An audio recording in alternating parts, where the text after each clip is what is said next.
Hello, everyone, and welcome to another episode of Coffee with Carl. I'm your host, Carl Zoellner, one of the attorneys here with Anderson Business Advisors. And today I want to talk a little bit about Delaware Statutory Trust, specifically the use of DSTs in the state of California. This is not going to be an in-depth video where we go into every single detail, but just wanted to sort of give the listeners or the folks who like to watch Coffee with Carl sort of a 10,000-foot view on the DST, some of the pluses and minuses, and some of the realities of using a DST in California specifically is where I've seen them most frequently. Now, Delaware Statutory Trusts are actually pretty interesting tools. A lot of times they can function similar to series LLCs.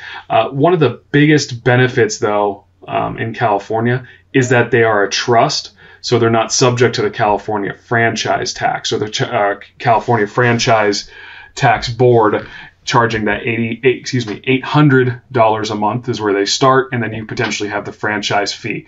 So a lot of California residents like the idea of using these trusts as asset protection tools.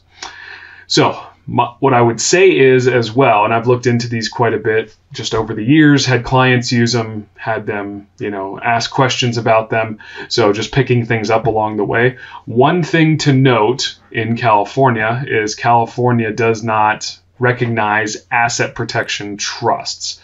So I don't know that I would necessarily classify Delaware Statutory Trust in that category. There are some asset protection qualities that are supposed to come with it.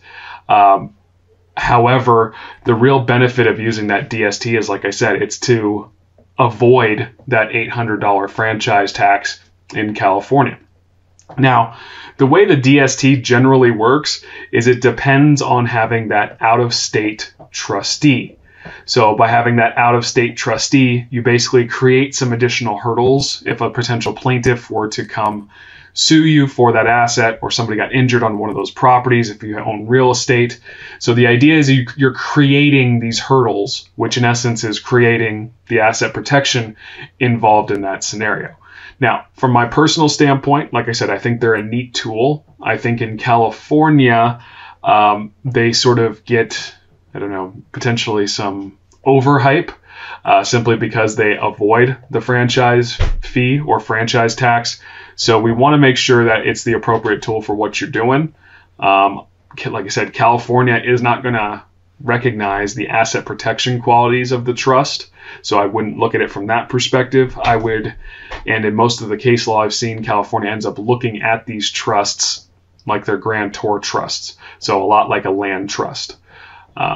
So, like I said, some pluses and minuses. It is an interesting tool that is out there. My preference is still to use land trusts or LLCs, things that are more widely accepted, let's say. In this area, you can still get your level of anonymity and asset protection. So it's going to come down to, it's a personal decision. Are you willing to accept the risk on either side? If so, then you can come up with a plan. So I would encourage anybody who's not yet a client to have a free consultation with Anderson Business Advisors. You can set up that free consultation online at andersonadvisors.com. If you're already a platinum client and you have some more questions or want some more information, we're of course always happy to chat with you. And as always, it will not be at that hourly rate. So for our platinum clients, you can tell your friends how great that is.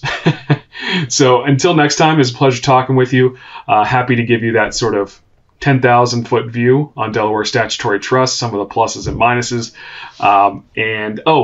One last thing involved with the Delaware Statutory Trust is you got to weigh the balance between, you may have an $800 franchise fee in California, but something to keep aware of or understand as well is normally with those DSTs, if you are a California resident, you will be paying somebody to be that out-of-state trustee. So like any sort of business transaction, always make sure you run your numbers to make sure the juice is worth the squeeze.